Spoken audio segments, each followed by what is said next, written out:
روایتیں گڑھی گئی ہیں امام حسن کو بدنام کرنے کے لیے، دلیل اس کی بھی کوئی نہیں دی ہے، یہ گڑھی گئی ہیں. ہم جب یہ کہتے ہیں کہ حضرت معاویہ کو بدنام کرنے کے لیے تاریخی روایتیں گڑھی گئی ہیں، وہ روایتوں کی تو آپ مان لیتے ہیں، اس میں تو تاریخ پر اعتماد کرتے ہیں. اور حضرت حسن کی جو شادیاں ہیں، جس کو اہل سنت والجماعت کے علامہ ابن کثیر عالم اسلام کے مایہ ناز مفسر ہیں، انہوں نے ذکر کیا ہے، تو اس پہ آپ کیا الزام لگا رہے ہیں کہ یہ گڑھی گئی ہیں روایتیں؟ تو اصل جواب یہ ہونا چاہیے تھا کہ آپ ان روایتوں کو غلط قرار دے کے پھر صحیح روایتیں پیش کرتے کہ دیکھو حضرت حسن کی ٹوٹل اتنی شادیاں تھیں، صحیح مستند روایت سے ثابت ہے. یہ پھر جواب ہوتا. ایسی کوئی بات ہے ہی نہیں، تو پھر تو پھینکتے رہو بیٹھ کے. رہا یہ مسئلہ کہ حضرت حسن نے جو اتنی کثرت سے شادیاں کی، تو بظاہر ایسا لگتا ہے کہ یہ عیب کا کام کیا انہوں نے، کیونکہ جب شادیاں زیادہ کی ہوں گی تو طلاقیں بھی دی ہوں گی نا، کیونکہ 4 سے زیادہ تو آپ رکھ نہیں سکتے. اچھا یہ بھی الزام لگایا ہے اس نے کہ حضرت حسن نے جب کی تو حضرت حسین نے کیوں نہیں کی. یہ ایسا ہی ہو گیا جیسے کوئی میرے بارے میں کہے مفتی صاحب نے 3 شادیاں کی، ان کے ماموں نے کیوں نہیں کی، ان کے بھائی نے کیوں نہیں کی. ابے بھائی، ہر آدمی ہر کام نہیں کرتا. حضرت حسن نے کر لی، حضرت حسین نے نہیں کی. اور ہمیں پتا ہے کہ حضرت حسین کو بھی لوگوں نے اپنی بیٹیاں پیش کی ہوں گی نکاح کے لیے، ان کا نظریہ نہیں تھا، جیسے حضرت علی نے نہیں کی اور جمہور صحابہ نے نہیں کی. وہ اتنی کثرت سے نکاح نہیں 4 سے زیادہ نہیں کرتے تھے اور بلا وجہ طلاق نہیں دیتے تھے. حضرت حسن نے کیوں کی، اس کی ریزن میں اس بیان میں بیان کر چکا ہوں.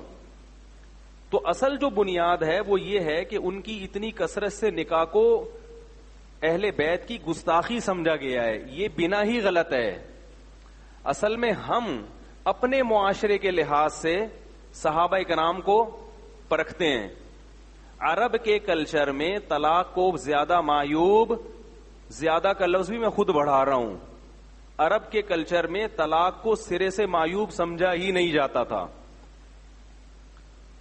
کیونکہ اگر ہم صحابہ کی سیرت اور تاریخ اٹھا کے دیکھتے ہیں تو ان کے ہاں طلاق اتنی معیوب نہیں تھی جتنی ہمارے ہاں ہے.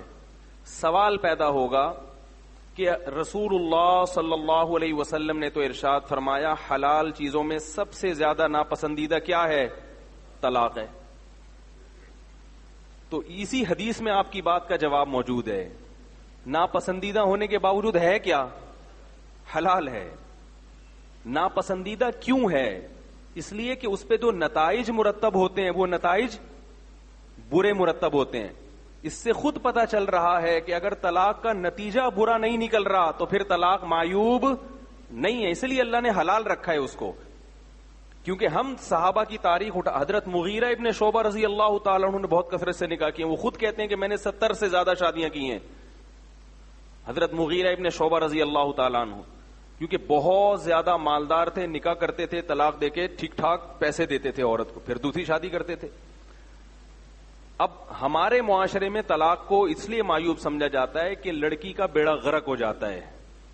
اسی وجہ سے ہم بھی لوگوں کو طلاق سے منع کرتے ہیں کہ بھائی نبی صلی اللہ علیہ وسلم نے فرمایا جو اپنے لیے پسند کرتے ہو وہی دوسرے کے لیے. جیسے آپ یہ چاہتے ہیں کہ آپ کی بہن بیٹی کو معمولی بات پہ طلاق نہ ہو تو کسی کی بہن بیٹی کو بھی معمولی بات پہ طلاق مت دو، کیونکہ عورت کا بیڑا غرق ہو رہا ہے ہمارے معاشرے میں.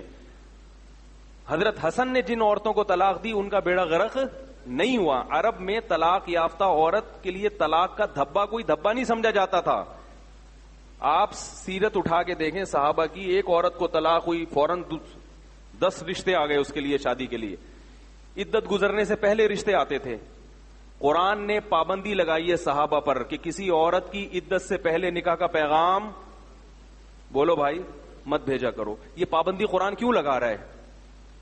اس لیے کہ یہ ہوتا تھا. پھر قرآن کہہ رہے علیم اللہ انکم ستذکرونہن، اللہ کو معلوم ہے کہ تم باز نہیں آؤ گے، یعنی تمہارے دل میں رغبت پیدا ہوگی کہ اس کو طلاق ہوئی ہے یا وہ بیوہ ہوئی ہے میں جلد سے شادی کر لوں.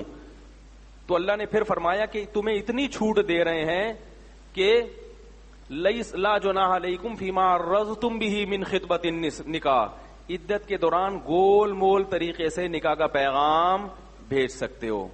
یعنی اشارتن کنایتن بات کر سکتے ہو کہ میرا شادی کرنے کا موڈ ہے، کہیں اور ہاں کرنے سے پہلے مجھ سے ضرور ایک دفعہ پوچھ، گول مول طریقے سے بات کر سکتے ہو. یہ کیوں قرآن نے کہا؟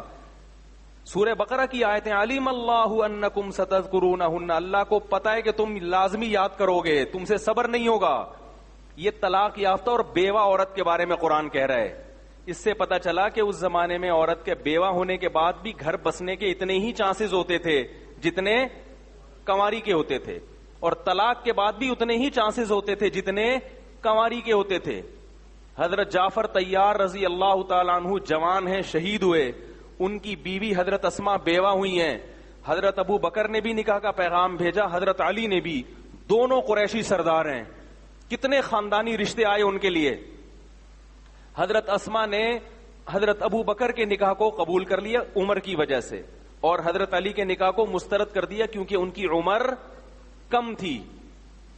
پھر حضرت ابو بکر کا انتقال ہوا، پھر حضرت علی نے نکاح کا پیغام بھیجا تو انہوں نے قبول کر لیا پیغام. 2 دفعہ بیوہ ہونے کے بعد بھی کس کا رشتہ مل رہا ہے؟ حضرت علی کا. نہیں آ رہی میرے غالب آسان. تو اس معاشرے میں طلاق کو اتنا برا نہیں سمجھا جاتا تھا. تو حضرت حسن نے اگر کثرت سے نکاح کی اور کثرت سے طلاقیں دی تو سوال یہ پیدا ہوتا ہے کہ وہ عورتیں نکاح کیوں کر رہی ہیں؟ ان کو پتا ہے کہ طلاق ہو جائے گی، پھر بھی نکاح کر رہی ہیں. اس لیے کہ وہ اپنا رشتہ کس سے جوڑنا چاہ رہی ہیں؟ نبی صلی اللہ علیہ وسلم سے. ہاں، ہم یہ کہتے ہیں کہ حضرت حسن نے عیش پرستی میں یہ کام نہیں کیا. یہ کام جب برا ہے جب عیاشی کی نیت سے ہو. کون نہیں چاہتا بھائی؟ بالکل وہی بات ہے. ایک خاتون تھی انگریز عورت، اس نے مجھ سے پوچھا کہ محمد صلی اللہ علیہ وسلم نے حضرت عائشہ سے اتنی کم عمر خاتون سے نکاح کر لیا ہے بھائی، اتنی کم عمری میں. میں نے کہا مجھے ایک بات آپ بتائیں کہ آج عیسیٰ ابن مریم زندہ ہوتے، وہ عیسائی عورت تھی، اور آپ کو یہ یقین بھی ہوتا کہ یہ عیسیٰ علیہ السلام ہے، اور آپ کی عمر 12-13 سال ہوتی، کیا آپ یہ نہیں چاہتی کہ ان کی بیوی بن جائیں؟ وہ کہنے لگی یقیناً وہ اگر پیغمبر ہیں تو میں ضرور چاہوں گی. تو میں نے کہا اسی طرح حضرت عائشہ کے والد نے یہ چاہا کہ میری بیٹی کس کی بیوی بن جائے؟ سید الانبیاء کی، سید الانبیاء کی بیوی بن جائے، چاہے وہ ان کی عمر 50 سال ہی کیوں نہ ہو. تو نکاح میں ایک ہی چیز نہیں دیکھی جاتی کہ عمر ہے یا اخلاق ہیں، بہت سارے مفاد ہوتے ہیں نکاح سے وابستہ ہوتے ہیں. اب رہا یہ مسئلہ کہ حضرت علی نے کیوں نہیں کی، تو حضرت علی رضی اللہ تعالیٰ عنہ کا قول ہے الطلاق قبیح، میں طلاق کو کیا سمجھتا ہوں؟ برا. تو طلاق بری ہے، لیکن اگر کوئی مصلحت ہو تو بری نہیں ہے. تو اس میں اختلاف رائے ہو سکتا ہے، ذوق کا اختلاف ہو سکتا ہے کہ وہ کہہ رہے ہیں میں الاطلاق اس کو پسند نہیں کرتا، جبکہ حضرت حسن سمجھنے کہ نہیں یہ نیت ہو تو کر سکتے ہیں. اور یہ تواتر کے ساتھ اسلامی تاریخ میں کثرت نکاح، جن لوگوں کے پاس زیادہ مال ہے، عرب آج بھی کرتے ہیں، جن کے پاس دولت بہت ہے وہ عورت سے شادی کر کے پھر اس کو پیسے دے کے طلاق دیتے ہیں تاکہ اس کو نقصان نہ ہو، وہاں عورت راضی ہوتی ہے. کسی عرب عالم نے آج تک اس عمل کے حرام ہونے کا فتویٰ نہیں دیا. حرام ہونا اس وقت جب عورت کو دھوکہ دیا جائے. بعض دفعہ یہ ہوتا ہے کہ عرب لوگ بیرون ملک جاتے ہیں، عورت سے نکاح کرتے ہیں، وہ سمجھتے ہیں کہ ہمیشہ کے لیے، اور پھر واپسی پہ اس کو طلاق دے کے بھاگ جاتے ہیں. وہ بیچاری حسرت سے دیکھ رہی ہوتی ہے. وہ برا عمل ہے کیونکہ یہاں طلاق کا نتیجہ برا نکل رہا ہے، نتائج غلط نکل رہے ہیں. تو وہاں ہم یہ کہتے ہیں کہ بھائی اگر اس کو ایسے طلاق دینی ہے تو اتنا پیسہ دو کہ اس کے نقصان کی تلافی ہو جائے. یا اس کو صراحتاً تو نہیں کہہ سکتے کہ میں تم سے شادی کر رہا ہوں طلاق کی نیت سے، یہ تو متع جیسی صورت بن جائے گی. لیکن اس کو بتاؤ کہ میں امریکہ میں رہنا چاہتا ہوں، میں شادی تو کر رہا ہوں لیکن بھائی میرا کوئی بھروسہ نہیں ہے، میں واپس جاؤں گا تو میں نہیں رکھ سکوں گا تمہیں، میرے پاس وہاں سعودیہ لے جانے کے لیے پیسے نہیں ہیں.